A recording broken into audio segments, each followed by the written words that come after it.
Okay, Assalamualaikum warahmatullahi wabarakatuh dan salam sejahtera. Okay, salam satu Malaysia. Nak sebut satu Malaysia boleh lah walaupun zaman satu Malaysia tu dah berlalu, tapi still kita masukkan kita ni satu negara lah, satu bangsa, satu negara, satu Malaysia, sama je benda tu. So jangan kaitkan dengan mana-mana individu maupun politik. Okay, so kita anggap semua ni kita ni adalah satu bangsa, dinamakan bangsa Malaysia. Kita ni bukan bangsa Melayu, kita bukan bangsa Cina, kita bukan bangsa India, bukan bangsa Serani ke apa ke. So kita bangsa Malaysia. Okay, so kita akan sambung topik malam ini, iaitu berkenaan dengan keunggulan sistem pentadbiran dan undang-undang. Okay, tapi yang ni kita dah sentuh dah tadi siang. Okay, topik sistem pentadbiran Kesultanan Melayu Melaka kan. Okay, yang paling penting korang kena kuasai benda ni. Okay, ciri-ciri sistem pentadbiran Kesultanan Melayu Melaka ada dua peringkat, iaitu pentadbiran pusat dan pentadbiran peringkat jajahan. Kalau pentadbiran pusat, okay, yang ni lah awak baca ni. Okay, saya pun dah share nota ni kan kat Telegram. Okay, yang mana dapat tu boleh share lah kat kawan-kawan lain. Okay, peringkat jajah yang ini. Okay, so yang ni siang tadi punya cerita. Okay, lepas tu kita cerita juga peranan bendahara apa dia. Okay, semua sekian ni ada 5 isi. Kemudian peranan aspek kewangan. Okay, iaitu ada 3 pembesar. Okay, yang mengendalikan aspek kewangan zaman kerajaan Kesultanan Melayu Melaka. Ada penghulu bendahari, Syahbandar serta pembesar lain lah. Okay, dan sumber pendapatannya dapat daripada mana dan apa kegunaan kerajaan Kesultanan Melayu Melaka, guna untuk apa. Okay, so aspek keselamatan, okay, siapa yang bertanggungjawab yang menguruskan keselamatan kerajaan Melayu Melaka, iaitu ada 2 orang, iaitu Temenggung dan Laksamana. Okay, ini peranannya yang siang tadi kita dah belajar lah. Okay, so kita pun dah tengok. Okay, yang inilah. Okay, so kita masuk topik berkenaan dengan undang-undang yang diamalkan pada zaman Kesultanan Melayu Melaka. Okay, so kalau kejap ada yang tertinggal ni. Tadi cerita kan? Oh, saya lupa nak masuk.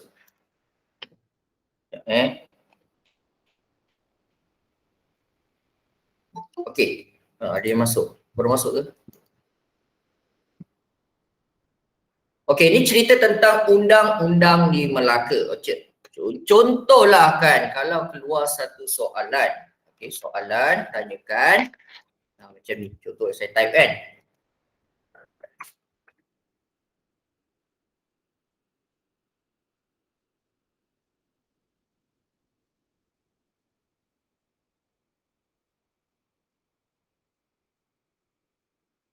Okey, contoh kalau keluar soalan. Senaraikan 2 undang-undang yang terdapat pada zaman Kesultanan Melayu Melaka. So, jawapan yang awak boleh berikan adalah ini dia jawapannya, iaitu Hukum Kanun Melaka dan Undang-Undang Laut Melaka. So, simple je. Okey, soalan dia kalau tanya 2 undang-undang yang terdapat pada zaman Kesultanan Melayu Melaka, ada 2 sahaja yang disebut, iaitu Hukum Kanun Melaka serta Undang-Undang Laut Melaka. Okey, tadi siang pun ada cerita sedikit lah kan. Hukum Kanun Melaka ni dilaksanakan, dikuatkuasakan di kawasan daratan lah. Okey, dilaksanakan oleh Temenggung lah. Undang-Undang Laut Melaka dia dikuatkuasakan di kawasan lautan lah, perairan Okay, kedua-dua undang ini diperkenalkan bagi melaksanakan pentadbiran. Senang kata untuk melicinkan pentadbiran. Okey, sebenarnya kat sini dia dah menjelaskan tentang fungsi undang-undang. Fungsi undang-undang, kepentingan undang-undang, kelebihan undang-undang, iaitu bagi melicinkan melaksanakan pentadbiran berjalan dengan lancar untuk menjamin kemakmuran. Untuk menjamin kemakmuran serta kesejahteraan. Okey. So, ini Hukum Kanun Melaka. Okey. Dalam Hukum Kanun Melaka ada 44 fasal. Fasal ni apa cikgu? Fasal. Cari pasal ke apa? Kan? Bukan Fasal ni kalau ada setengah, kalau macam perlembagaan negara kita, kita sebut perkara kan, ada 44 perkara macam tu. Tapi dalam undang-undang Melaka ni yang disebut hukum kanun Melaka, kita tak sebut 44 perkara kan. So tapi kita guna bahasa lama mereka adalah 44 fasal.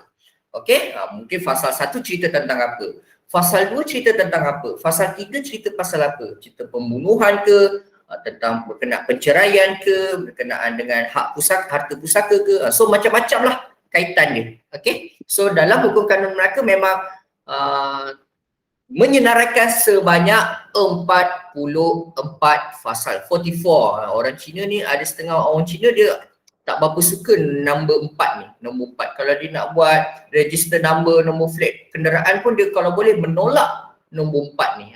Nombor 4 ni bawa malang sedikit lah, dia orang takut sikit.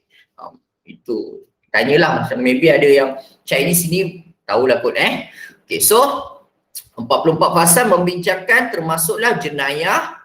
Okey, sebenarnya hukum kanun Melaka merangkumi bidang kuasa jenayah, bidang kuasa sultan dan pembesar, kekeluargaan juga kekeluargaan dan aspek ekonomi. Okey, kalau hal-hal laut tak ada kan cerita kat sini kan, hal-hal pelabuhan ke apa tak ada pula cerita kat sini. Dia cerita jenayah, bidang kuasa sultan pembesar, kekeluargaan dan ekonomi. Alright, 4 lah. Okay, so mula-mula kita cerita jenayah dulu lah kan, cerita jenayah dulu.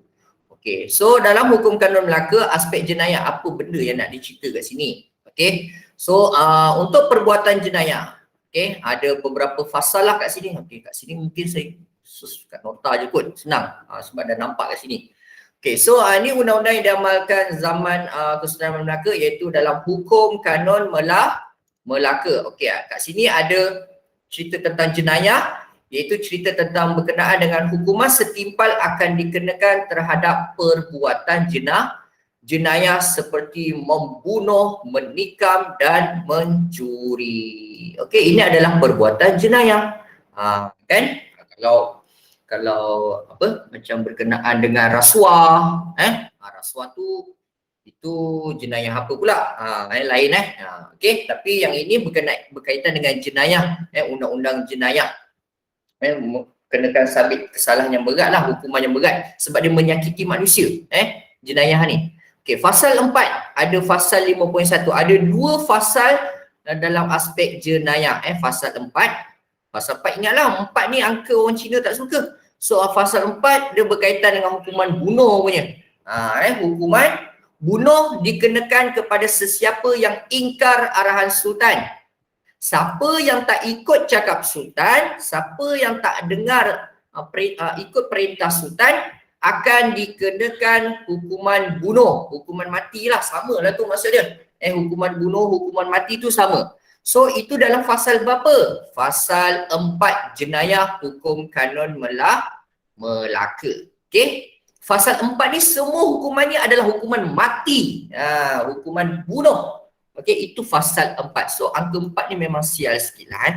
Itu bahasa kasar ni lah. Orang kata kecelakaan lah nombor 4 ni.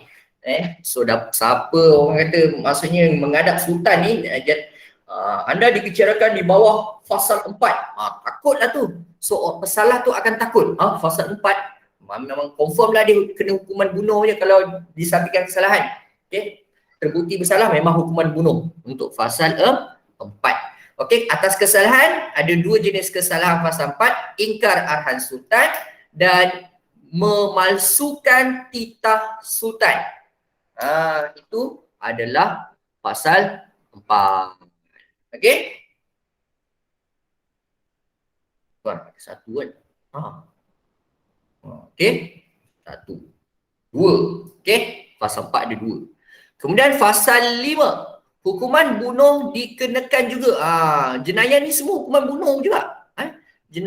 Jenayah ni semua hukuman bunuh dia cerita. Okey, tapi dia berkaitan dengan jenis kesalahan yang berbeza. Kalau fasal 4 dia semua berkaitan dengan sultan. Faham? Nampak tak? Semua berkaitan dengan sultan. Ni sultan kan. Okey. Tapi kalau fasal 5 dia sama juga macam fasal 4, hukuman bunuh juga, tetapi kesalahan apa dia? Jenis kesalahan dia dikenakan kepada sesiapa yang membunuh orang lain tanpa pengetahuan sultan atau pembesar. Okey, itulah kesalahan di bawah fasal 5.1 di bawah undang-undang jenayah. Kesalahan jenayah menyakiti manusia ni. Okey. Tapi yang ni menyakiti sultan lah kan. Pasal 4. Okey. So kemudian kita masuk pada hukum kanun Melaka pasal 1. Pasal 1 ni cerita pasal apa? Number 1 sekali kan dalam kitab manusia tu, kitab hukum kanun Melaka tu, pasal 1 atas sekali cerita pasal apa sebenarnya? Menceritakan tentang peranan sultan dan pembesar sebenarnya. Untuk pasal 1 dia nak ingatkan kepada pemerintah. Pasal 1 dia tak terangkan bukannya untuk rakyat dulu. Dia nak ceritakan kepentingannya untuk golongan pemerintah dululah. Pasal 1 ni supaya sultan ataupun pembesar-pembesar bila baca hukum kanun Melaka tersedar dulu apa tanggungjawab dia orang. Okey, menjelaskan tentang tugas sultan, bendahara, penghulu bendahari dan temenggung. Ingat lagi tak siapa ini? Bendahara, penghulu bendahari, temenggung semua. Laksamana pun tak ada sebut pula kat sini okey. Iaitu salah seorang pembesar berempat. Kemudian dalam fasal 1 juga menceritakan sultan bertanggungjawab melantik pembesar. Sultan bertanggungjawab melantik pembesar. Selain daripada menjelaskan tentang tugas golongan pemerintah, sultan, bendahara, penghulu bendahari dan temenggung lah. Okey, kalau contohnya diberi kat sini sultan melantik bendahara dan temenggung. Of course lah, pembesar-pembesar berempat Melaka itu memang dilantik oleh sultan, bukannya melalui pilihan raya macam kita zaman sekarang.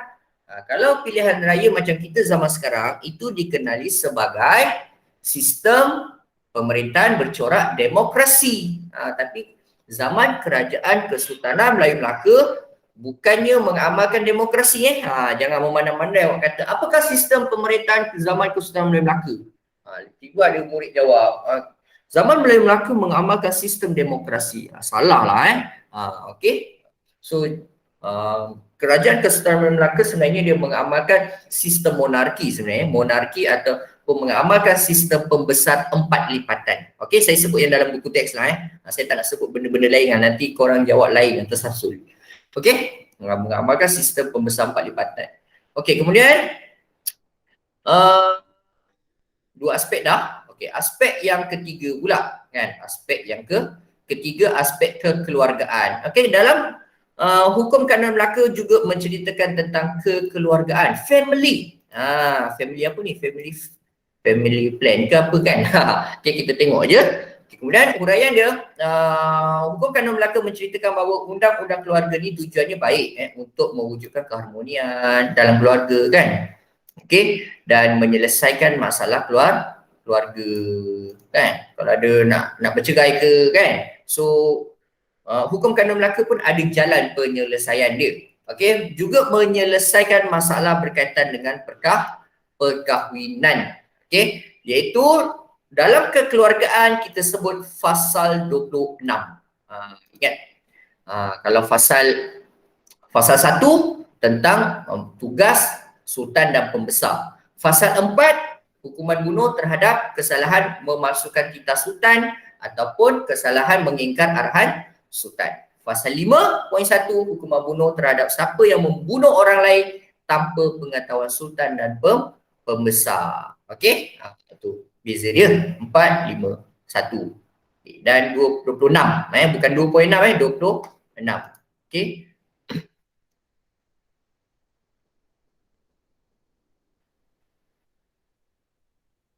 Pasal mana kekeluargaan ni? Pasal 26 ada okay, sama kita nak pastikan sama dengan buku teks. Okey. So pasal 26 cerita pasal apa pula kan? Pasal 26 cerita pasal kata dalam urusan pernikahan atau perkahwinan, perkahwinan ni sama maksud tapi kalau orang kita suka sebut perkahwinan kan, tapi kalau orang-orang belah pantai timur dia jarang sebut perkahwinan ni, dia akan sebut nikah. pernikahan. Kan nikah, dia suka sebut nikah. Okay, so nikah tu perkahwinan lah, married. Okay, memerlukan 4 orang saksi dalam menjalankan urusan perkahwinan, pernikahan mesti ada 4 orang saksi. Jika tidak, cukuplah 2 orang. Kalau tak cukup 4 orang saksi juga. Nak kahwin ni, memang dah tak tahan sangat lah korang beria nak kahwin kan. Contohlah, saya bagi contoh je, tak tahan sangat nak kahwin. Cepat jugalah, tak cukup saksi tak apalah. Okey, orang tu cakap, okey, dalam hukum kanun Melaka tak apa, 2 orang pun dah boleh dah.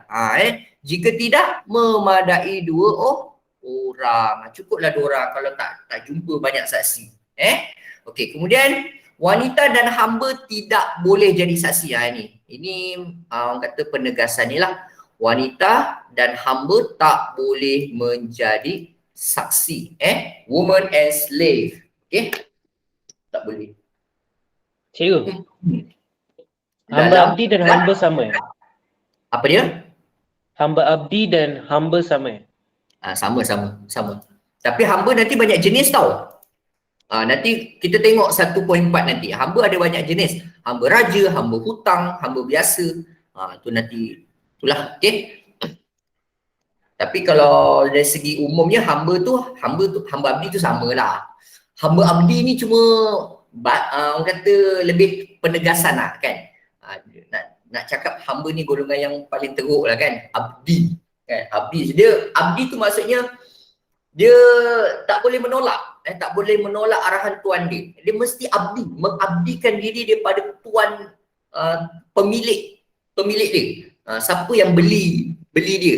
Dia kena patuh segala arahan tuan dia. Kalau tuan dia suruh basuh kuda saya, basuh rumah saya, cat rumah saya ke apa kan contoh. Dia kena ikut, jadi tak boleh lawan langsung, tak boleh melawan. Itulah hamba abdi, mengabdikan. Patuh je.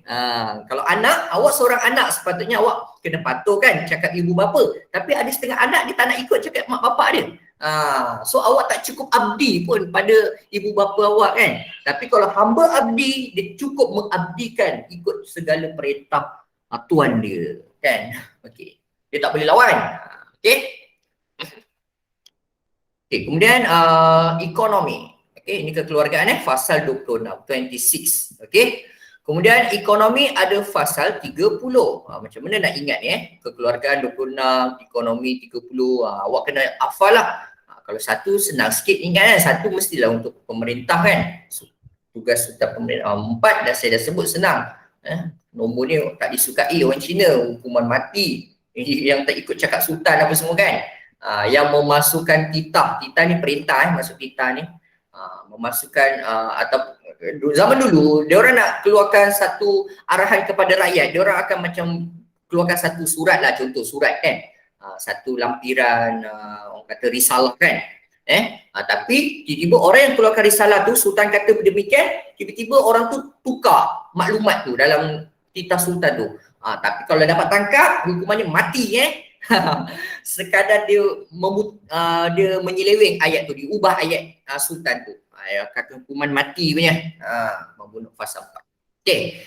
So, ekonomi fasal 30, okey, dia berkaitan dengan tujuan untuk mengawal perdagangan kat Melaka agar tidak bertentangan dengan ajaran Islam. Mengawal perdagangan di Melaka agar tidak bertentangan dengan ajaran Islam. Okey, Kerajaan Kesultanan Melaka memang ikut undang-undang Islam juga, walaupun di Hukum Kanun Melaka dan Undang-Undang Laut Melaka, dia based on undang-undang Islam, undang-undang syariah dan adat, hukum adat. Tadi kita siang tadi dah sebut kan. Okey. Kemudian pasal 30. Okey, apa perincian ekonomi dalam Hukum Kanun Melaka? Pasal 30. Riba diharamkan, kan, riba diharamkan dalam perniagaan. Ada setengah orang tak tahu apa tu riba cikgu, riba kan. Riba ni kalau orang Inggeris lah kan sebut interest. Interest. Bank lah interest kan. Kalau ada juga orang sebut bunga. Ada orang sebut juga faedah. Macam buat loan, buat pinjaman, personal loan kan. Awak pinjam, contohlah awak pinjam bank 80,000 tapi awak kena bayar 160,000 dengan bank. Cikgu, Kenapa? kalau Ya? interest tu maksudnya haram kan kalau buat loan bank? Sebab tu awak kena, kalau orang Islam lah, kalau Muslim kena cari yang ikut syariah lah. Pinjaman yang ikut syariah lah. Jangan awak pinjam bank biasa-biasa ni, konvensional. Kena cari yang Islam punya sistem lah. Walaupun ada setengah pensyarah saya lah sebut, dia kata tak cukup Islamik lah apa. Itu wallahualam, saya tak pandai sangat buat ekonomi Islam ni. Tapi memang kita tak lari daripada interest. Memang tak lari. Zaman moden kita tak dapat lari. Sebab alasan diorang, kalau dia tak bagi interest, macam mana diorang nak dapat untung daripada perniagaan diorang? Kalau kita bank bagi kita pinjam 80,000 tapi kita bayar balik 80,000, mana keuntungan yang mereka dapat? So mereka kenakanlah riba. Tapi kalau kita sesama manusia, contohlah awak susah suatu masa, awak dah kerja kan, awak susah, tak ada hutang sana sini, awak nak pinjam kawan awak ataupun pinjam abang, kakak awak, pinjam duit mak ayah awak. Tiba-tiba mak ayah awak kata, okey, awak pinjam berapa? Pulangkan balik Contoh awak pinjam duit abang awak bagi pinjam RM500 awak pinjam. Tapi nanti abang awak cakap, okey, kau lambat bayar, kau bayar aku 2 kali ganda faham tak? Kalau abang awak tiba-tiba minta 2 kali ganda bayaran, abang awak telah mengambil riba. Benda tu haram. Kalau dalam Islam memang haram lah. Tapi dalam bank, urusan bank ni dikata itu bukan riba, itu interest, itu profit kita orang. Boleh faham tak? Dia orang berniaga. Faham tak? Tapi kalau awak pinjam sesama manusia, awak minta bayar balik lebih, itu Islam tak bagilah, sebab awak menganiaya dia.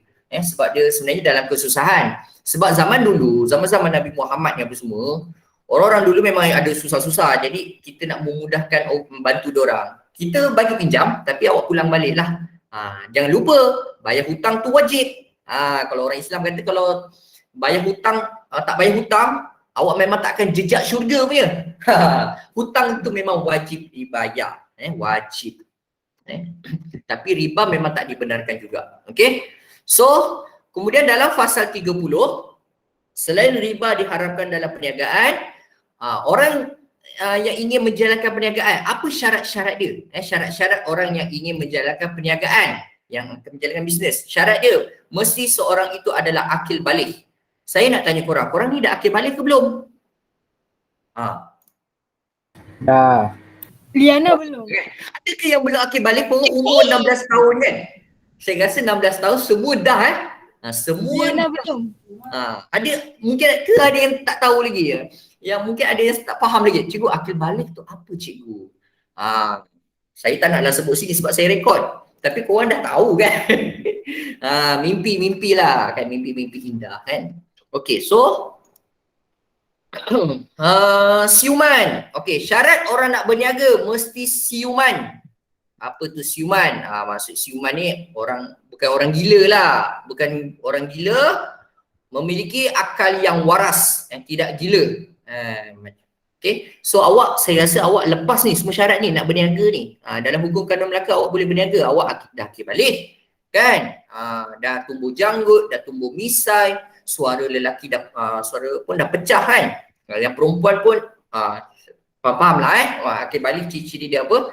Kemudian syarat seterusnya terdapat lafaz niat jual beli. Okey, ada 3 syarat seseorang itu menjalankan perniagaan menurut hukum kanun Melaka.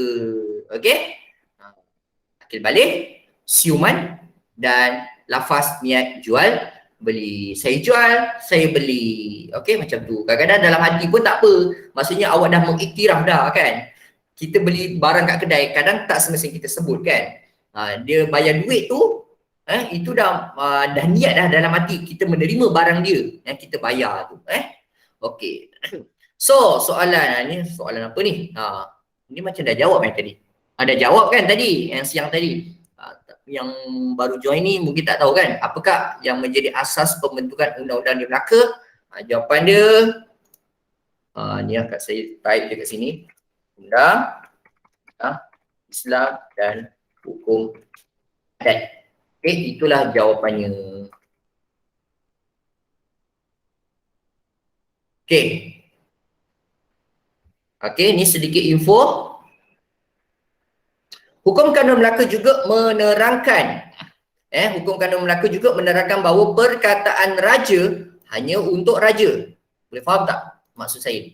Perkataan raja hanya untuk raja. Okey, apa perkataan raja yang dimaksudkan ni? Perkataan-perkataan raja seperti titah. Titah tu tahu tak maksud dia apa? Apa maksud titah? Mengarahkan. Titah tu perintah, mengarahkan. Itu maksud titah. Murka apa murka? Tahu murka? Murka tu maksud dia marah. Kurnia tu memberilah. Kurnia tu memberilah. Kurnia maksudnya memberi. Anugerah, biasalah kita orang Melayu pun kita guna ni. Anugerah ni dah jadi perkataan common Okay. So ini perkataan-perkataan yang raja hanya boleh gunakan. Rakyat biasa tak boleh. Okay. Kalau awak guna, awak dianggap mempersendakan perkataan tersebut ataupun macam menghina lah. Dianggap menghina raja. Golongan raja saja yang dibenarkan menggunakan perkataan tersebut. Okay. So, seterusnya Undang-Undang Laut Melaka. Okey. Ini Undang-Undang Laut Melaka. Siapa yang mengusahakan undang-undang ini? Yang mencipta undang-undang ini. Okey. Undang-undang ini dibuat oleh Nakhoda Melaka. Nakhoda ni macam ketua kapal ketua kapal laut tau, Nakhoda macam captain lah kan, macam korang tengok movie Hollywood, apa cerita tu, Pirate of Caribbean kan, itulah Nakhoda dia kan, yang pelakon saya pun dah lupa dah nama dia. Okay, dan Nakhoda Diri Jenal Sahad, Nakhoda Diri, Nakhoda Jenal, Nakhoda Sahab, DJS, DJ radio kan, DJS, Nakhoda Diri, Nakhoda Jenal, Nakhoda Sahab. Orang yang mencipta Undang-Undang Laut Melaka. Dan undang-undang ini diperkenankan oleh Sultan Mahmud Shah, Sultan yang terakhir Melaka. Ingat Sultan Mahmud Shah adalah Sultan yang terakhir di Melaka. Dan akhirnya diserang oleh Portugis tahun 1511.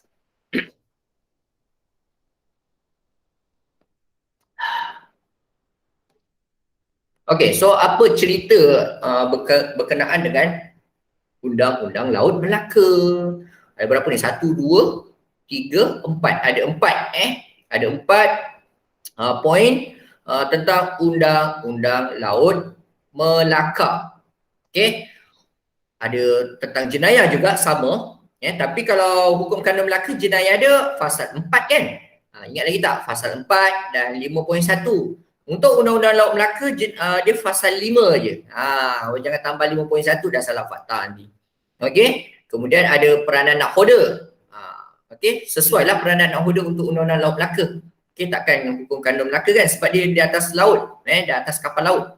Okey, kemudian pelayaran dan percukaian. Okey, ini ciri-ciri dalam Undang-Undang Laut Melaka yang awak belajar hari ini. Okay, undang-undang ini menjelaskan terhadap perbuatan jenayah di atas kapal. Tolong guna ayat lengkap. Kalau awak nak cerita tentang Undang-Undang Laut Melaka, awak jangan sebut Undang-Undang Laut Melaka menjelaskan hukuman terhadap perbuatan jenayah. Tak cukup tepat jawapan awak. Kalau dah nama Undang-Undang Laut Melaka, dah ada nampak laut kat sini, so kenalah guna ayat lengkap. Hukuman terhadap perbuatan jenayah di atas kapal. Kapal baru betul lah kan. Itu apa? Perbuatan mencuri, memberontak dan membunuh. Kalau ada perbuatan-perbuatan, ketiga-tiga perbuatan ini di atas kapal, so mereka akan dibicarakan di bawah Undang-Undang Laut Melaka, bukannya di bawah hukum kanun Melaka. Okey, bukan Sebab dia berada di dia buat jenayah itu di atas kapal laut. Boleh faham? Okey. So pasal 5, contoh pasal 5 kat sini sebut. Pasal 5 ada sebut pasal apa? Okey, menceritakan seseorang yang berkelakuan jahat dan membunuh di atas kapal. Bukannya bunuh kat rumah ke, dalam rumah ke, kawasan pekan ke, dalam hutan ke. Kalau dibunuh seseorang itu di kawasan hutan, maka dia dibicarakan di mana? Di bawah undang-undang apa? Kalau dibunuh seseorang itu kat dalam hutan. Cuba korang jawab. Kalau seseorang itu bunuh seseorang manusia di dalam hutan, mereka akan dibicarakan di bawah undang-undang apa? Hukum kanun Melaka ke ataupun undang-undang Laut Melaka? Kanun Melaka. Ya, hukum kanun Melaka sebab dia bunuh orang di kawasan daratan. Tapi kalau dia bunuh orang di atas kapal laut, maka dianggap membuat kesalahan di bawah undang-undang Laut Melaka pasal 5. Bukannya pasal 5.1. Kalau pasal 5.1 ni. Hukuman bunuh dikenakan kepada sesiapa yang membunuh orang lain tanpa pengetahuan sultan dan pembesar. Tak kisahlah dia bunuh orang kat dalam rumah ke, dalam pekan ke, dalam hutan ke, dalam gua ke. So, pasal 5.1 hukum kanun Melaka. Okey? Harap korang jelas. Okey? Dan kedua, Undang-Undang Laut Melaka aspek peranan nakhoda. Tadi jenayah. Jenayah cerita pasal membunuh atas kapal kan. Tu dihukum mati cerita habis ni. Seseorang yang berkelakuan jahat dan membunuh di atas kapal, orang itu akan dihukum mati. Okey? Okey, saya nak tanya korang sedikit lah Kalau seseorang kita lah ahli keluarga kita, tak nak lah bagi contoh kita pula jahat lah. Okey, kita bagi orang lain lah. Pandangan awak lah. Awak setuju tak kalau di negara kita ni masukkan hukuman mati untuk kesalahan membunuh? Awak setuju ke tak setuju? Tak setuju. Okey, kalau boleh tak saya nak tahu siapa yang bersetuju hukuman mati dimasukkan maksudnya kalau hukuman bunuh hanya dikenakan penjara seumur hidup. Siapa yang setuju angkat tangan? Ada tak? Maksudnya itu macam mana? Maksudnya kalau orang tu bunuh orang, dia tak dikenakan hukuman mati, orang tu hanya dipenjarakan je seumur hidup. Awak setuju yang itu ke ataupun awak hukuman mati pada orang yang kesalahan membunuh? Setuju setuju. Awak setuju hukuman penjara lah? Hukuman bunuh tu bunuh orang tu hukuman penjara lah. Apa ni? Anik ni. Tak, ini kebebasan orang kata kita discuss secara orang kata terbuka lah open minded Okey, saya tanya sekali lagi. Siapa yang setuju bahawa hukuman penjara seumur hidup terhadap kelakuan membunuh? Angkat tangan. Siapa? Anik. 1, 2, 3. 3 orang 4. Khairil Okey, Khairil pun setuju hukuman penjara. Okey. Saya nak tanya ni takut panjang lebar pula kat sini. Nanti nak tahu juga Cuba korang share kat chat lah, bagi tahu saya lah. Apa alasan korang orang membunuh ni dipenjarakan saja, bukannya hukuman mati. Tapi kalau awak tanya saya, kalau saya orang membunuh orang, kesalahannya membunuh juga. Maksudnya hukuman mati sesuai untuk dia. Sebab dia telah bunuh, dia kena balasan yang sama. Memberi kemanusiaan pada orang itu. Saya kesian orang. Sebab dia gila. Kemanusiaan. Itu lain. Kalau orang gila memang lain. Tak, dia manusia normal. Dia bunuh orang. Contoh dia merompak orang, dia bunuh. Rompak-rompak je lah kan, dia pergi bunuh orang tu. Lepas tu hukuman yang dikenakan pada dia hanyalah penjara sahaja. So kenapa awak bersetuju dengan benda tu? Boleh tak saya nak tahu alasan awak? Anik. Sebab perlu berikan masa kepada mereka supaya mereka dapat insaf daripada kesalahan yang mereka melakukan. Ni Ruben itu. Okey, ni Ruben bagi alasan boleh bagi ruang untuk dia bertaubat lah ni. Maksudnya awak yakin dia orang membunuh tu mungkin kalau dipenjarakan bagi keinsafan, bagi dia peluang untuk berubah, mungkin dia boleh berubah. Okey, itu pandangan ni Ruben lah. Okey. Tapi bagi keluarga mangsa kalau awak tanya keluarga mangsa, orang yang mengalami kematian ahli keluarga dia dibunuh, mak ayah dia dibunuh, suami isteri dia dibunuh. Kalau dia menghadap hakim itu kan, hakim nak jatuhkan hukuman, dia tanya kepada ahli keluarga dia, okey, apa hukuman yang sesuai yang saya perlu kenakan dia? Biasanya kebanyakannya mereka nak, okey, saya nak hukuman mati juga pada dia. Tapi Adakah cikgu tergolong dekat orang yang nak hukuman mati tu? saya setuju hukuman mati. Sebab kalau satu kalau hukuman penjara, awak telah membazirkan duit kerajaan sebenarnya. Awak nak kena menyediakan penjara kan. Dan Sebab apa itu?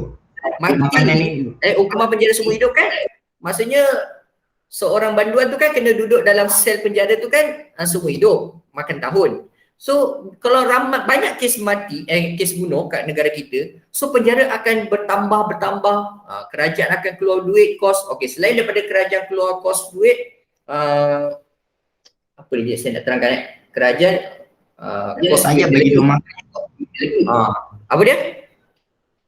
Tak payah bagi dia orang, tak payah bagi yang membunuh tu makan je tu. Bagi tak payah bagi makan itu kiranya. Itu mendera juga, bagi mati juga. Sebab mati juga. kalau ni Ruben cakap tadi yang alasan ni Ruben kan, kalau bagi saya rasa perbuatan membunuh itu boleh berulang lagi tau. Alah, masuk penjara, kalau bunuh orang ni setakat masuk penjara je, tak mati. Saya khawatir lah, kalau saya lah pandangan peribadi saya takut untuk orang-orang yang takut benda-benda macam ni, dia akan berani nak membunuh lagi. Itu alasan saya lah. Okey. Masing-masing pandangan peribadi masing-masing kan.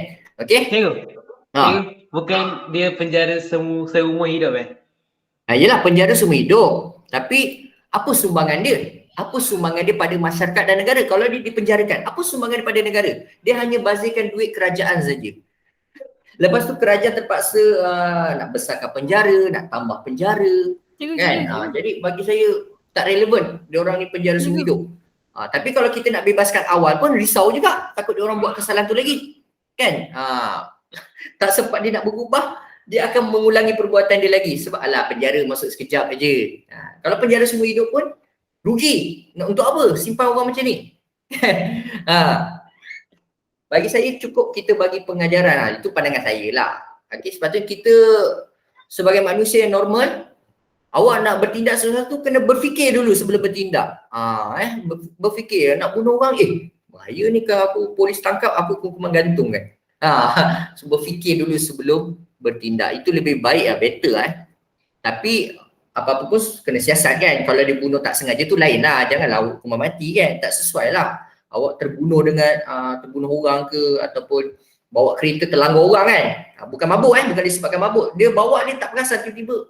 Macam mana berlanggar orang ni lintas jalan tiba-tiba kan. Takkan macam tu guna hukuman mati. So tak rasional lah benda tu. So benda tu memerlukan prosedur lah kan. Siasatan apa semua kan. Okay, so sambung. So banyak sangat iklan Ada orang tanya tu kat chat. Orang tanya apa ni? Mengapa menggunakan wang rakyat untuk menyokong penjenayah? Orang membayar cukai kepada kerajaan untuk betul lah, maksud Chow ni golongan yang hukuman bunuh terhadap orang yang membunuh kan? Betul? Itu betul lah. Kenapa nak bazirkan duit rakyat untuk sokong penjenayah? Okey, itu pandangan dia lah. Saya lebih setuju pandangan Chow Ziyu ni kan. Buat apa kita nak bazirkan duit untuk penjenayah kan? Kalau untuk kesalahan kecil-kecil tu tak apa, kita bagi ruang dia boleh berubah kan. Macam sekolah Henry Geni contoh. Sekolah Henry Geni tu salah satulah cara didikan kepada orang-orang yang pernah melakukan kesalahan pada usia yang muda. Biasanya orang-orang yang habis keluar sekolah Henry Geni ni biasanya dia boleh jadi manusia yang baik lah. So itu satu perbelanjaan kerajaan juga benda tu, tapi akhirnya membawa hasil. Membawa hasil lah. Maksudnya orang yang pernah melakukan kejahatan ni mereka boleh berubah sebenarnya. Tapi cara didikan dia orang berbeza tau. Orang jahat memang dilayani dengan sesuai dengan cara dia. Dia tak boleh layan baik-baik. Fahamlah maksud saya. Orang yang dah buat jahat, awak tak boleh layan baik. Awak kena cara yang keras. Ikut sesuai cara dia. Tengoklah mana-mana penjara kat Amerika ke kat mana, takkan layan baik kan orang-orang banduan ni. Mana ada layan baik. Dia cara mesti latihan tentera punya. Okey, cara tentera. Okey, baru dia boleh disiplin. Okey, seterusnya peranan nakhoda. Okey, nakhoda dibincangkan juga dalam Undang-Undang Laut Melaka. Okey, iaitu menceritakan bahawa sebenarnya peranan nakhoda berkuasa penuh dalam kapal di atas kapal dia sangat berkuasa. Nakhoda ni sangat berkuasa. Nakhoda ni bahasa mudahnya kapten kapal kalau bahasa Inggeris tu kita sebut kapten kapten. Tapi awak jangan guna istilah kapten pula guna istilah yang ada dalam buku teks, nakhoda. Okey, nakhoda ni umpama raja dalam pelayaran. Nakhoda ni umpama raja dan dia bukan raja mereka bukan raja tetapi seumpama saja. Umpama. Semua pihak perlu mematuhi arahan nakhoda. Siapa yang ikut ni? Anak-anak kapal lah. Pengikut-pengikut anak-anak buah mesti ikut segala arahan nakhoda. Kalau nakhoda suruh tarik ke apa untuk lepaskan kapal ke, dia semua kena ikut lah. Dayung ke, dia kena dayung lah. Okey. Umpama raja dalam atas kapal laut nakhoda. Okey, dalam fasal 13.1 nakhoda diberi keutamaan untuk berniaga selama 4 hari. 13.1 keutamaan untuk berniaga. Ini dalam Undang-Undang Laut Melaka ni. 13.3 sekiranya nakhoda mahu singgah di tempat yang tiada dalam senarai persinggahannya, maka nakhoda perlu mengadakan mesyuarat. Faham tak ni? Sekiranya nakhoda mahu singgah di tempat yang tiada dalam senarai persinggahannya, maka perlu mengadakan mesyuarat dengan orang-orang dalam kapal, anak-anak kapal lah, untuk mendapatkan persetujuan. Boleh faham tak kat sini 13.3 ni? Siapa yang tak faham? Nakhoda dan Citu Pipin. Faham. Okey, faham Ke ada yang tak faham juga? Ada yang tak faham tak? Terus terang je. Maksudnya sekejap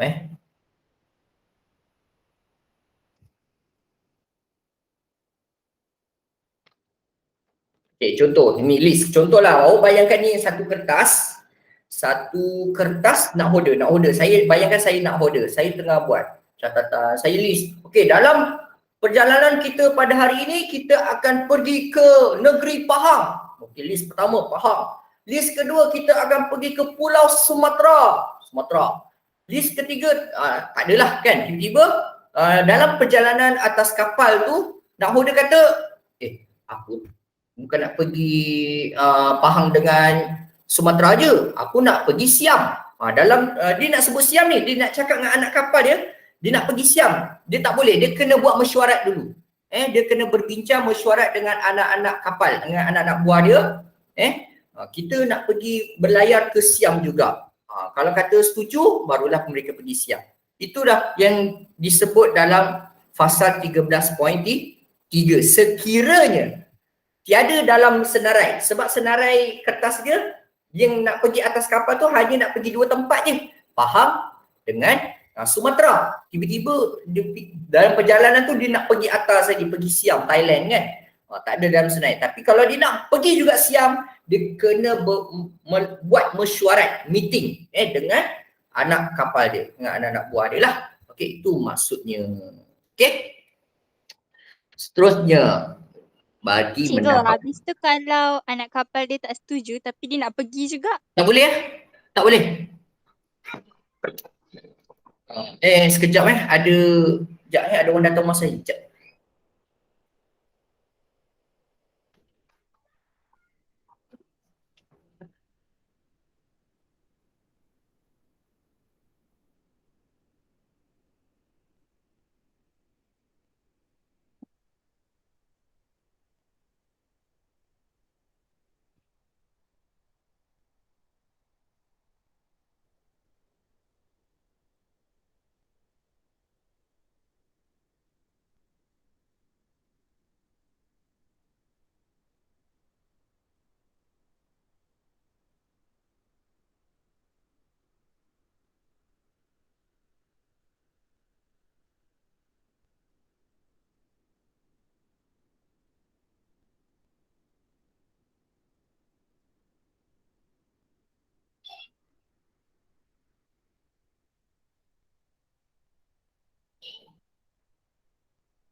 Hello?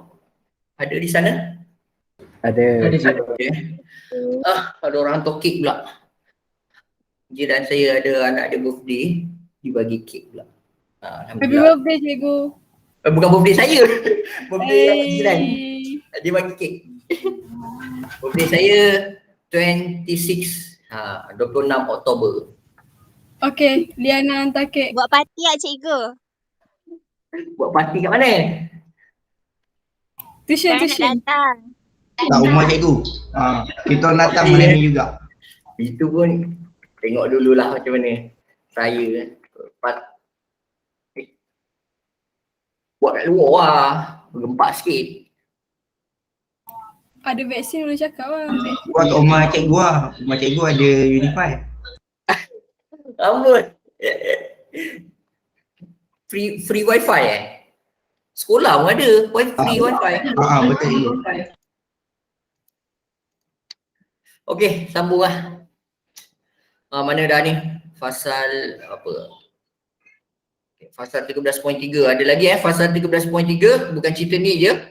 Fasal 13.3 juga menjelaskan peranan pegawai selain nakhoda. Peranan pegawai selain nakhoda. Pegawai-pegawai itu adalah jurumudi, jurubatu, malim. Jurumudi, jurubatu dan malim. Okey. Dan fasal 9 pula. Fasal 9 ni cerita tentang malim je. Semua malim kalau perasan. Malim. Okey. Malim tu siapa ni malim? Malim ni siapa? Malim ni orang yang arif tentang ilmu pelayaran. Arif. Dia juga tak faham. Cikgu maksud arif ni apa cikgu? Maksud arif. Arif ni orangnya orang yang pakar lah. Pakar. Arif tu maksudnya pakar. Pakar dalam ilmu pelayaran. Bijak. Maksudnya itulah malim. Alim. Okey. So seorang malim perlu mengetahui keadaan ombak. Malim ni yang tahu ilmu-ilmu pelayaran atas kapal ni. Seorang malim tu perlu mengetahui keadaan ombak, arus, kedudukan bulan dan bintang agar pelayaran mereka selamat. Maksudnya kalau sebelum mereka nak berlayar, sebelum mereka melakukan pelayaran atas kapal, malim itu perlu baca keadaan ombak. Dia tengok air laut tu kan, dia kena tengok kan, air pasang ni bila surutnya datang, pasangnya bila datang. Dia kena tahu masa-masa tu, dia kena jangkakan, kena buat jangkaan. Dan arus air, kedudukan bulan dan bintang dia perlu tahu. Baca keadaan laut. Okey, kalau rasa perjalanan kita ni akan selamat je, barulah mereka melakukan pelayaran. Itulah peranan malim. Okey, malim fasal 9. Okey, nombor 10 lah. Okey, jika malim lalai ataupun leka, lalai leka ni cuai lah, cuai.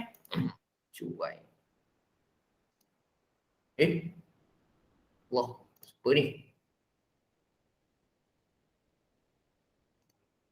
Malim. Lalai adalah cuai.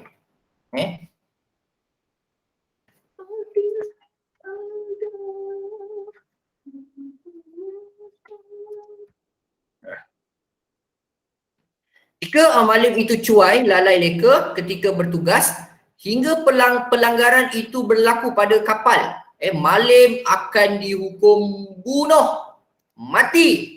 Boleh faham? Itu sangat tegas. Awak pernah tengok filem Titanic tak? Siapa pernah tengok filem Titanic? Bahaya.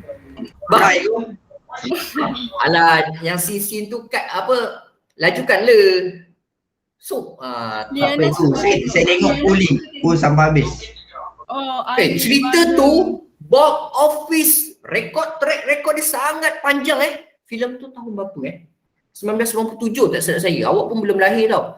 1997. Dan paling banyak modal ke filem ni. Saya dah jam 4. Untung besar blockbuster box office lah. Box office bertahun-tahun hinggalah satu filem tu pecahkan dia, filem Avatar. Filem Avatar, korang pun tahu kot filem Avatar tu tahun dah 2000 lah. Barulah pecahkan filem Titanic. Okey. Lakonan, alamak lupalah nama dia, yang handsome tu, lelaki tu dengan perempuan tu, Catherine apa nama. Leonardo DiCaprio. Saya teringat pula nama dia. Okay, so tapi sekarang dah tua lah, dah gemuk kan. Macam awak lah kan. Awak sekarang rasa awak handsome, awak cantik. Suatu masa pun awak akan tua, akan tak cantik, akan tak handsome.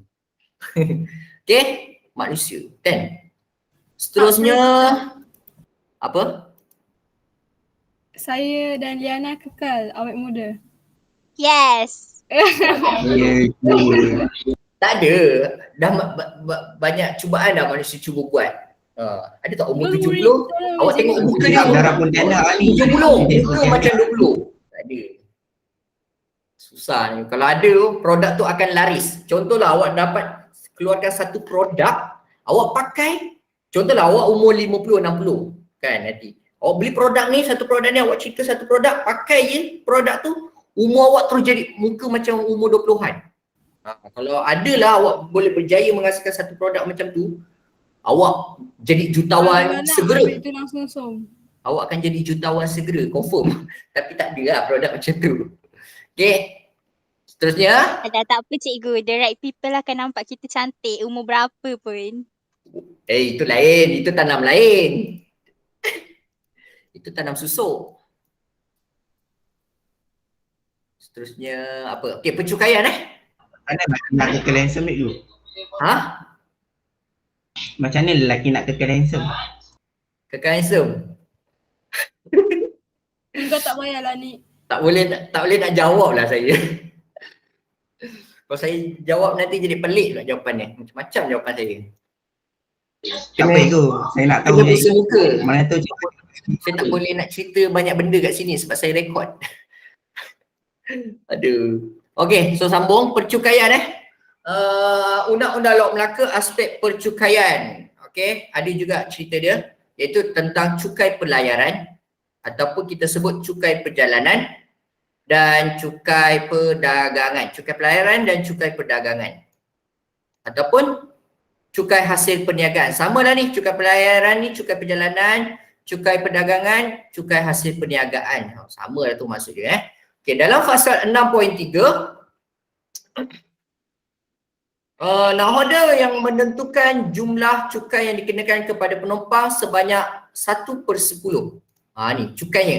Cukai yang nahoda ambil daripada penumpang. Penumpang ni siapa? Penumpang ni siapa-siapa lah yang nak tumpang atas kapal kan, nak pergi berdagang kan. Dia bawa daripada pedagang sana, pedagang daripada sini, pergi berdagang ke Melaka. So pedagang itu kena bayar 1/10 cukai itu bayar kepada nakhoda. Boleh faham tak? 1/10 ni 10% lah kan, kalau kita tukar ke peratus 10%. Contoh kalau harga barangan dia bawa bawa minyak wangi lah contoh seorang pedagang itu, hasil penumpang tu anggaplah pedagang pedagang itu dia bawa minyak wangi, perfume lah kan, dia nak berdagang. So bila nakhoda tengok barang-barang di atas kapal tu, dia taksir kiraan harga barang dia tu semua bernilai RM1,000 lah contoh kan, RM1,000. So RM100 dia perlu bayar kepada nakhoda kan, macam itulah kan. Sekiranya penumpang ingin turun sebelum sampai janjinya, sama ada 3 tahun, 3 bulan, 3 hari. Faham tak maksudnya kat sini? Maksudnya contoh nakhoda itu dia bawa pedagang daripada Siam, saya sebutlah negara yang dekat-dekat Siam, Thailand lah kan, Siam. Okey, bawa pedagang daripada Siam. Okey, so pedagang Siam tu nak berdagang ke Melaka contohnya. Bawa lah barang-barang dia lah, rempah ratus ke apa ke yang dia nak berdagang, bawa perfume ke, bawa emas ke, emas tak kan, Melaka dah banyak emas dah sebenarnya. Okey, apa-apalah kan, dan dikenakan bayaran. Tapi syaratnya contoh Siam, okey, saya nak sampai ke tempat tersebut dalam tempoh 3 hari.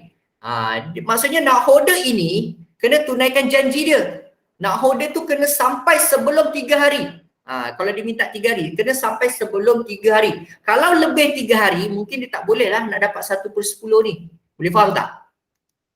Sebab ada yang murid tak faham ni, yang ayat ni, ramai murid tak faham.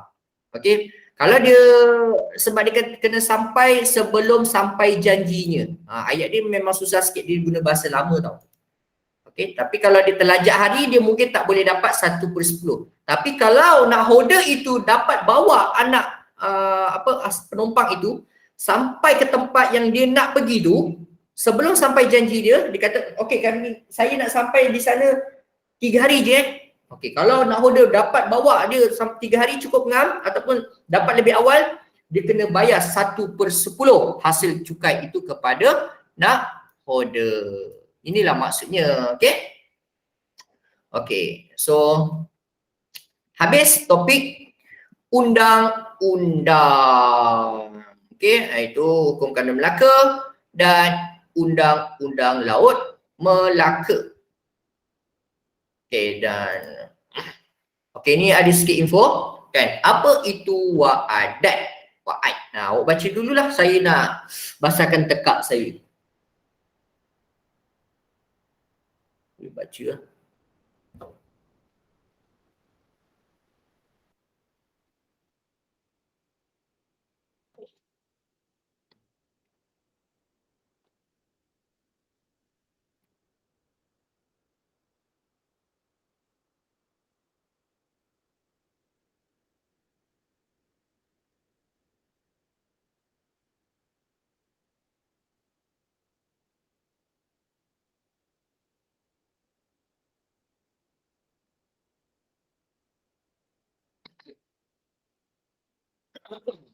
Okey, ini berkaitan dengan wa'adat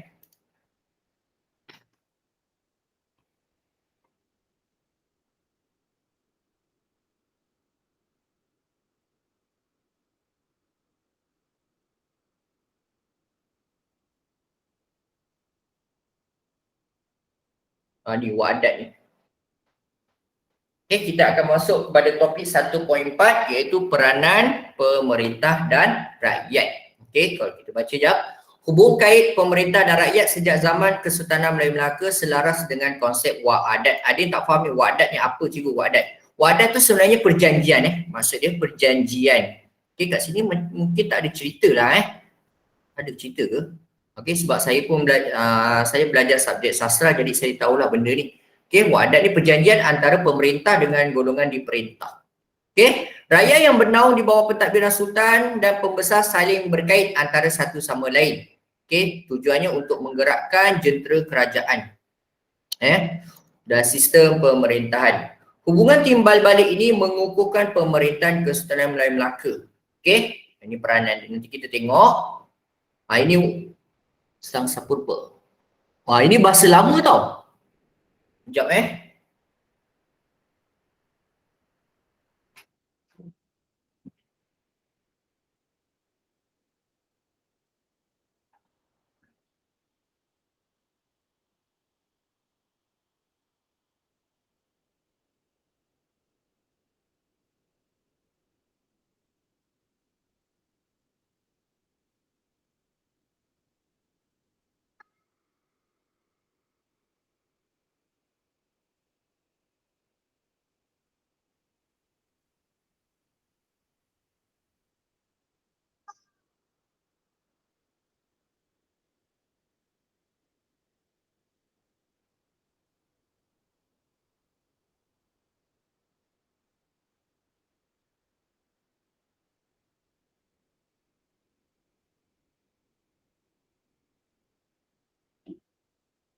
Ada. Hilang.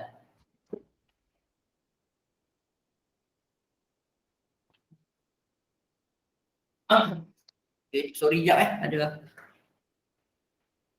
Okey, ini wa'adat. Maka titah Sangsa Purba. Sangsa Purba ni siapa? Sangsa Purba ni sebenarnya golongan golongan pemerintah golongan pemerintah. Sangsa Purba ni.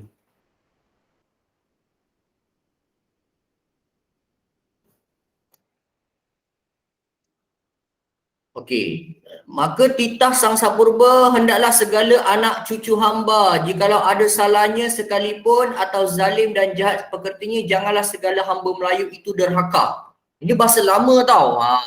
Apa maksudnya kat sini? Sangsa Purba ni diperintahkan Anak cucu ni maksudnya rakyat dia kalau ada salah sekalipun dia kata pemimpin itu kalau ada pemimpin yang melakukan kesalahan, zalim, jahat seperti ini, janganlah segala hamba Melayu. Hamba Melayu ni rakyat hamba Melayu ni maksudnya rakyat. Jangan sesekali hamba Melayu itu derhaka. Dia minta rakyat jangan derhaka pada pemimpin dan menitikkan darahnya ke bumi. Dia nak cakap apa? Maksudnya kalau seseorang raja itu melakukan kezaliman, jahat, seseorang rakyat Melayu itu jangan derhaka dan jangan membunuh. Menitikkan darahnya ke bumi, jangan membunuh raja itu. Boleh faham tak? So nampak tak kat sini, perintah ini dah lama lah untuk orang Melayu. Maka awak tak hairan, awak selalu dengar cerita Hang Tuah sangat tak setia pada sultan, ketaatan rakyat pada sultan. Itu zaman dulu zaman Melayu dulu memang segala titah perintah raja, sultan itu sangat diikuti. Ini sebab benda ni Wa'adat ini perjanjian antara Sangsa Purba dengan Demang Lebar Daun. Demang Lebar Daun ni mewakili rakyat. Demang Lebar Daun ni mewakili rakyat. Sangsa Purba ini mewakili golongan pemerintah. Okey, jikalau mereka itu akan cedera. Mereka itu siapa? Dia nak masukkan raja lah.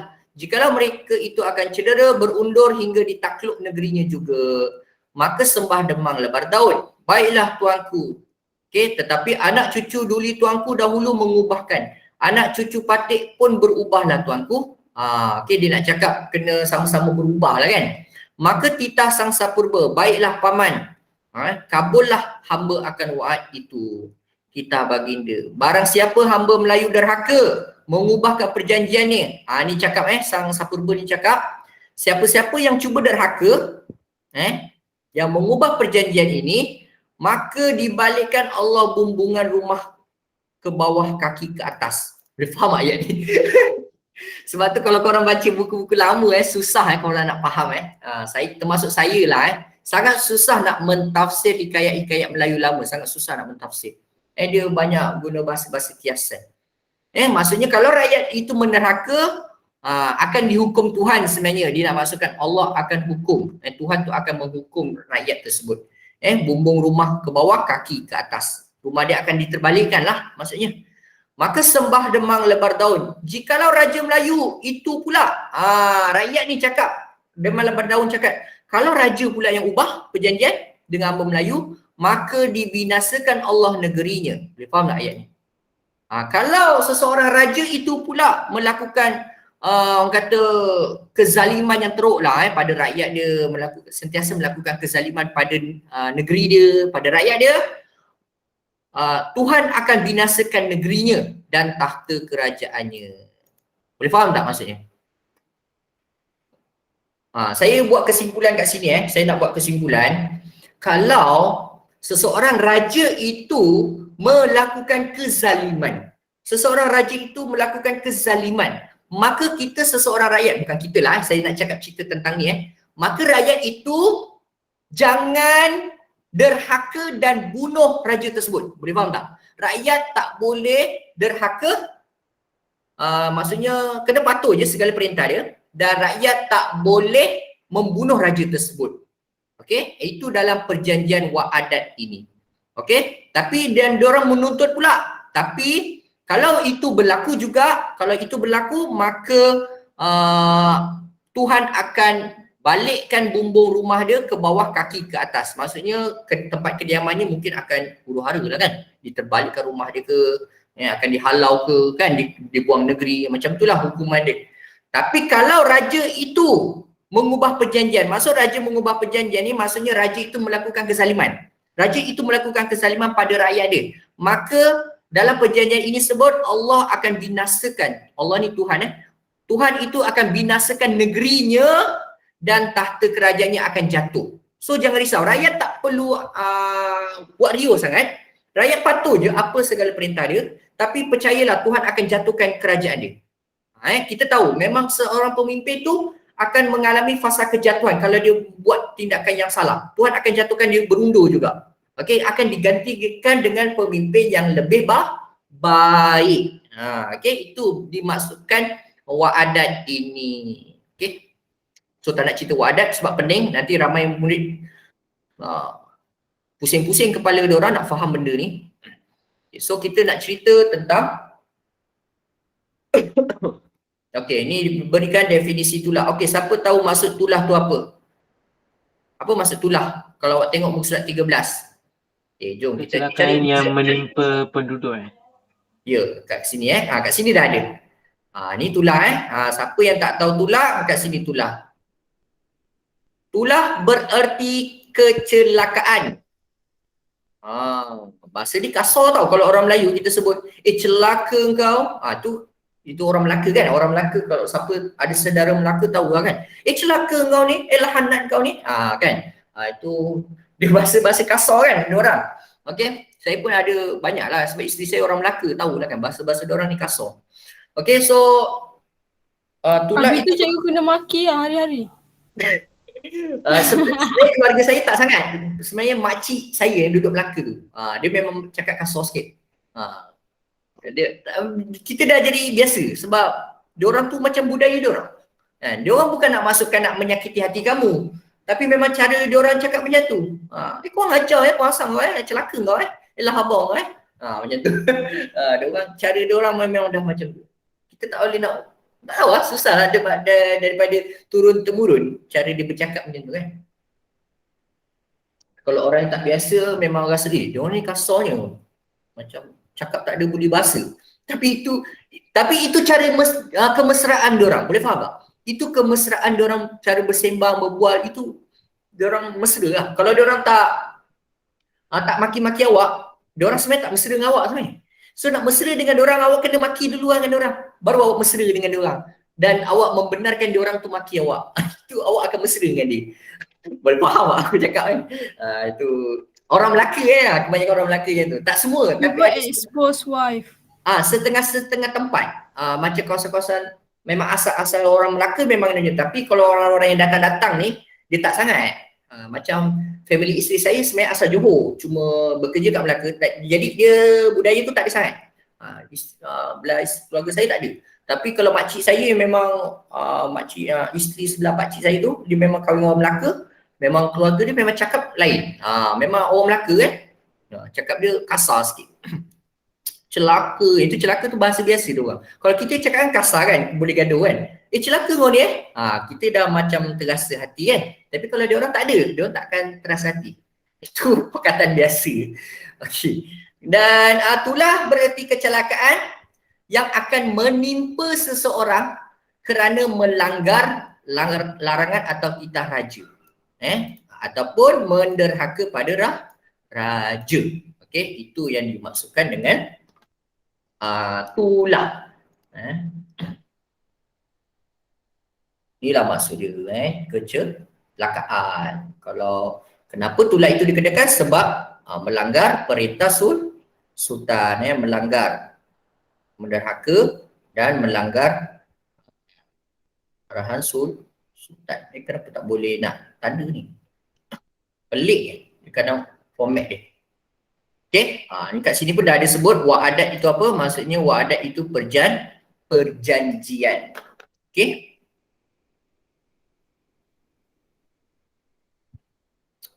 Konsep wa'adat. Okey. Seterusnya peranan pemerintah dan rakyat. Okey, last topik last untuk bab 1.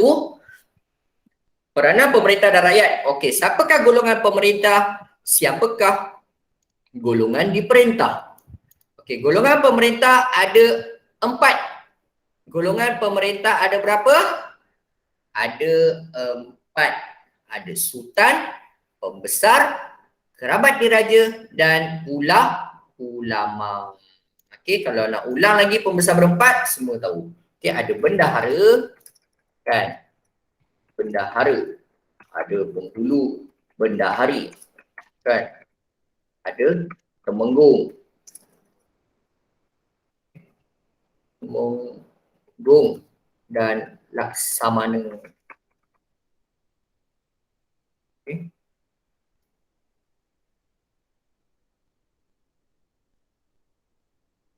Nampak tak?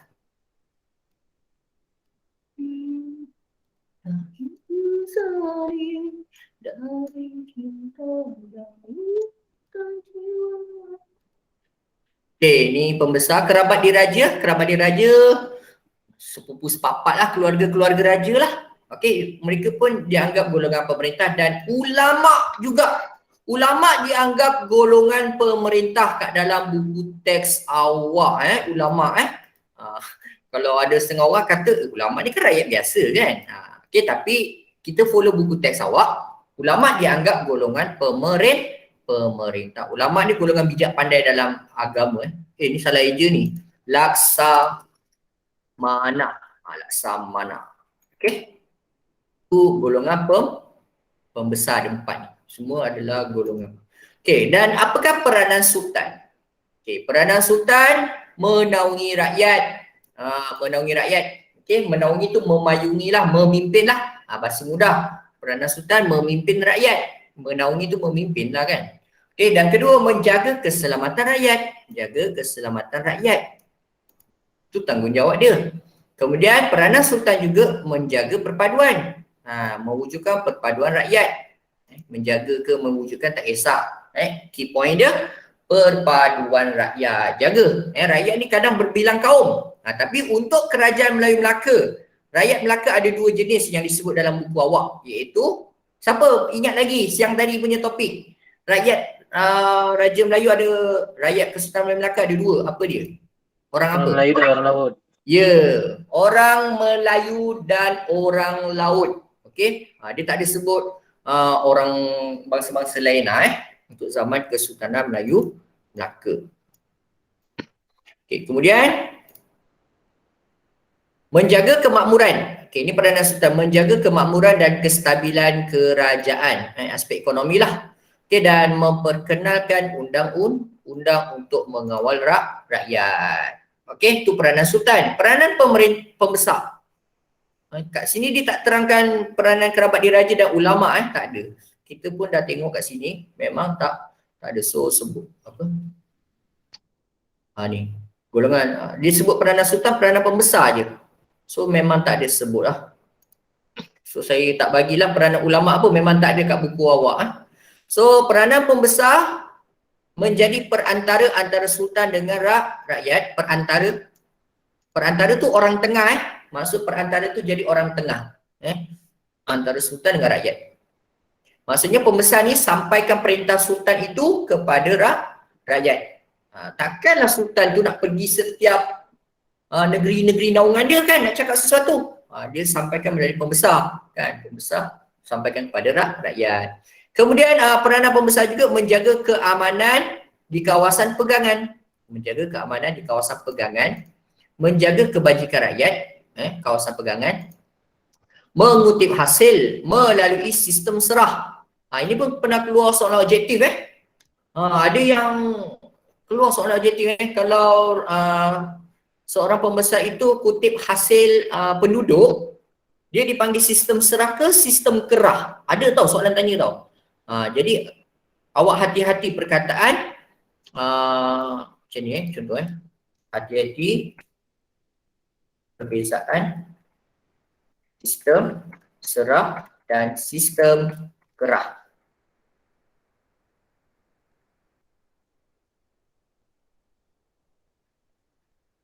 Ni harap korang boleh bezakan apakah perbezaan sistem serah. Apa beza sistem serah dan sistem kerah? Sistem serah ni adalah hasil pendapatan macam diorang tanam diorang dapat buah kan, buah dah masak ke, diorang kutip buah tu untuk jual, itu sistem serah. Kalau sistem kerah ni lebih pada tenaga. Sistem kerah ni lebih kepada tenaga tentera. So pembekalan tenaga tentera adalah melalui sistem kerah. Kalau tentera sumbangkan tenaga tentera dipanggil sistem kerah. Tapi kalau hasil buah ke, hasil pertanian ke, kita panggil sistem serah. Okey, itu beza dia lah. Okey. Ni untuk tentera. Kan? Susah. Tak boleh nak tulis kadang-kadang. Okey, kalau sistem serah, buah-buahan ke kan? Buah-buah ke, sayur-sayur ke kan? Dia tak sensitif sangat saya punya pen ni. Okay. So, next, golongan diperintah. Okey, golongan diperintah ada dua sahaja. Ada rakyat dan ada hamba.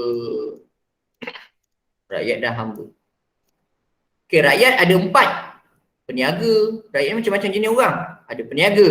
Businessman lah. Kan pedagang lah senang kata. Pedagang tu, kan kalau ada peniaga, ada pedagang tu rakyat lah. Okey, tambahlah kat sini. Kan. Pedagang. Pedagang tu peniaga lah. Sama je. Okey, petani, tukang. Tukang ni macam-macam tukang. Tukang kayu, tukang buat rumah. Kan. Okey, nelayan tu yang tangkap ikan di laut. Hamba ada 3. Inilah yang ni Ruben tanyalah. Okey, hamba raja, hamba berhutang, hamba biasa. Ada 3 jenis hamba. Hamba raja ni of course lah, dia hamba yang berkhidmat dengan raja. Hamba berhutang ni kalau awak ada hutang banyak, awak tak dapat bayar hutang, lalu awak akan dijual. Pernah tengok tak cerita Piramli, apa tajuk cerita tu Labu Labi cerita apa yang hamba-hamba tu? 3 Abdul. 3 Abdul betul 3 Abdul je, 3 Abdul. Adik-beradik tu. Yang hamba lelaki, yang Piramli jadi pegang watak Abdul Wahab. Abdul Wahab, Abdul Wahid, Abdul Wahab. Kan kalau korang tengok cerita 3 Abdul tu, itulah kan hamba. Kalau dia orang banyak hutang, kan? Dia orang asalnya orang kaya ni, adik-beradik Abdul Wahab, Abdul Wahab ni, tapi yang jadi hamba tu abang dia. Abang yang pertama, abang yang kedua jadi hamba sebab kena jual harta-harta dia. Jadi rakyat biasa dia orang tak ada apa-apa, jadi dia akan dijual, akan berkhidmat kepada orang yang membeli dia. Dia jadi hamba. Dia tu hamba, kategori hamba berhutang lah, kan? Kalau cerita 3 Abdul tu, dia tu hamba berhutang namanya. Okay, hamba biasa ni mungkin hamba yang turun-temurun dah jadi golongan hamba. Dia turun-temurun daripada mak ayah dia, atuk nenek moyang dia memang dah golongan hamba. Dia dapat anak pun anak dia kan jadi hamba. Itulah hamba biasa. Okay, tapi kat buku teks awak memang tak ceritalah benda-benda ni, saya cerita je apa yang saya tahu. Okey, kemudian peranan rakyat.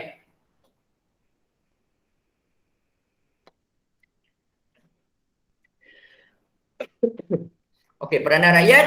Rakyat mesti tak setia pada sultan. Okey, kena patuh segala arahan raja. Patuh segala arahan. Tidak derhaka pada raja atau sultan. Kerana takut ditimpa tulah. Tulah tu maksudnya kecelakaan. Kita pun dah tahu tadi. Dan rakyat, peranan rakyat menjadi tentera. Ini antara peranan dia. Peranan dia banyak sebenarnya. Ini semua ni peranan dia lah. Ada 4, 5, 6, 7. Ada 7 peranan rakyat sebenarnya kat sini. Banyak. Okay. Dan rakyat juga menghadiri majlis umum seperti gotong royong. Rakyat juga menjadi pengayuh atau pendayung. Pengayuh, pendayung samalah.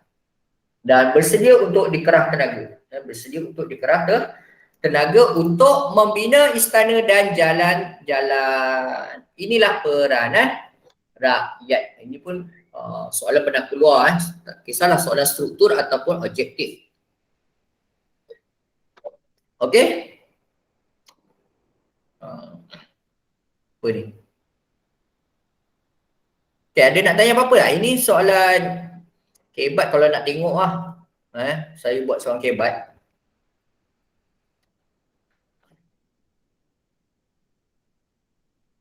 Bagaimana kita sebagai rakyat Malaysia dapat mempertahankan warisan negara bangsa?